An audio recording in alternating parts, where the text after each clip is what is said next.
Hi guys, and welcome back to my channel. My name is Louise and I talk about how to find new outfits without buying new clothes. Do you have clothes lying around your house which you regret buying? Or do you not quite understand why you don't like them? Or maybe they felt like a great idea at the time, but now they're just not that exciting anymore. I speak from experience. I've done a few of these mistakes myself. These are just my opinions on what to avoid and maybe how to better consider your purchases in the future. So let's jump into today's video. Here are a few reasons that you end up with clothes which you never use. Number one is that you buy the same item in multiple colors. So don't get me wrong, like having certain staple items such as t-shirts or button-up shirts in like black, white, gray, blue, whatever, like that makes sense. Let's say that you have this like quite specific going out top that you love and you feel like you would want to wear it like every day or as much as possible. So you have this idea that if you had the same top in more colors, then you would automatically have an easier time getting dressed. Unless the brand made more colors which weren't available to you at the time that you bought the first top, I would advise against this, because there is a reason why you chose to buy that first top in that specific color. It's very likely that the first top that you bought will remain your favorite even after you bought one or two more colors. You should also be careful with colors that you don't usually gravitate towards. For instance, if you really like a top but it's only available in two colors which are quite specific, and none of these colors go very well with the rest of your clothes or your overall style, like you would prefer something a little bit more darker, more saturated, whatever, but you buy it anyway because you're like, oh, but I do like the style, and then you just end up never wearing it. The lesson here is that if you like the item but not the color, you're not going to wear it anyway, so don't buy anything in a color that you don't enjoy. Number two, you buy it because it's on sale. This is a classic mistake, and believe me, we've all been there. I actually listened to a really great podcast which is called Speaking of Psychology recently, and it's with a psychologist called Kit Yarrow, and the episode is called What Guides Our Buying Behavior. I will link the episode down below so that you can also have a listen. Basically, she talks about what makes us buy more or less. She's an expert of why and how people shop. One of the topics that she brings up is the allure of sale items. Just seeing that red price tag will make you feel like you're saving money rather than spending money. There are a lot of techniques that brands use in order to drive sales. One example that they bring up in the episode is the checkout technique. I'm sure you've all been to a store where you're ready to go to the till, get your clothes, go home, but then there's like maybe some socks or some hair ties right next to the checkout counter. And even if you went to the store to like buy a shirt, you will consider these like mini deals such as like 2-for-1 socks, 2-for-1 hair ties, and you will automatically think, oh, maybe I do need hair ties because it's so convenient.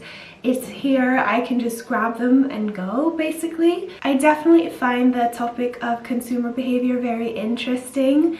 Fun fact, I actually also wrote my dissertation on male shopping when I was at university. Of course, we all love a sale, and I don't think there's anything wrong with buying items on sale if you do love them and that you will enjoy to wear them. But just be mindful of what you're looking for. You shouldn't enter a store simply because they have a sale or because you want to buy something. You should enter the sale section with a very clear idea of what it is that you want and what you need.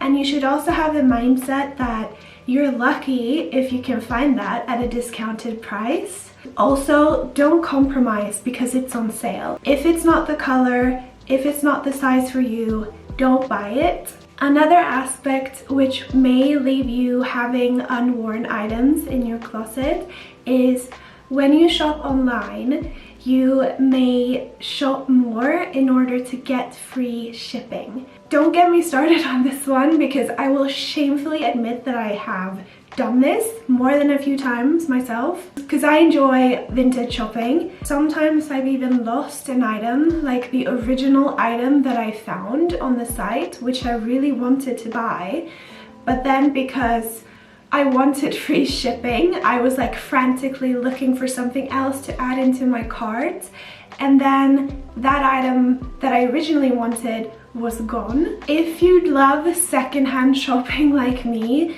you will know this heartbreak. Like, that piece that you wanted will be gone forever just because you wanted free shipping. That to me, like, that's crazy. You should never ever do this. Like, you wouldn't do this if you were buying it in real life. Online shopping is almost too easy in this aspect because you can filter through a lot of stuff, and you physically would not have the time to look at all of these items if you were in a real physical store. If you're online shopping, buy the thing that you really want and then call it a day. If you can afford the item, you can afford the shipping.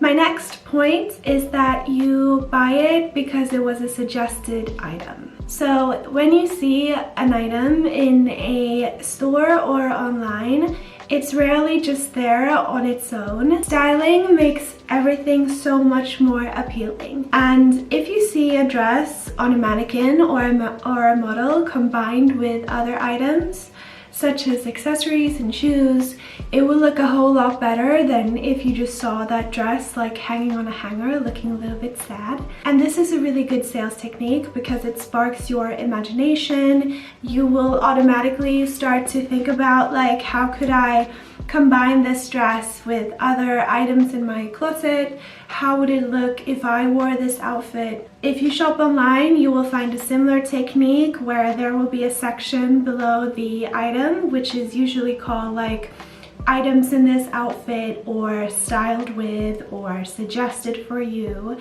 and you can easily like pick the other pieces which go well with the items, or items which look similar to the one that you're interested in. The trick here is that you don't stop at one piece. You will suddenly like start to consider the shoes in the bag, and you're like, oh, but they just go so well together. The model really looks so nice wearing this. I actually don't have shoes like that. If I buy this complete outfit, I'm like ready to go.